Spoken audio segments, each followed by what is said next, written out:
Ahoj, v tomto videu si ukážeme, ako získať autoclicker v Robloxe, samozrejme bez vírusu. Najprv vyhľadáme Microsoft Store v dolnej časti vyhľadávania.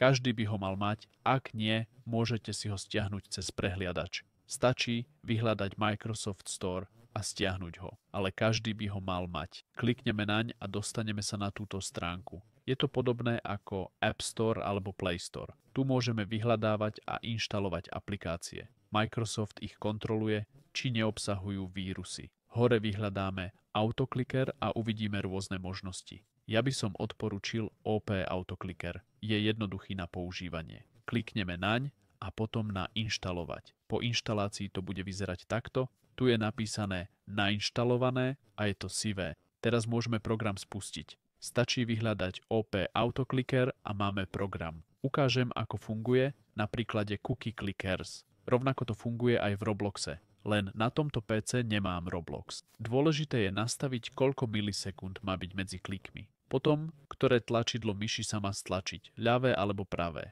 Ďalej, ako dlho sa to má opakovať. Čiže, kým stlačím stop, alebo môžeš nastaviť konkrétny čas. Asi budeš chcieť klikať čo najrýchlejšie. Nastav milisekundy na 1 a spusti to stlačením F6 alebo tu.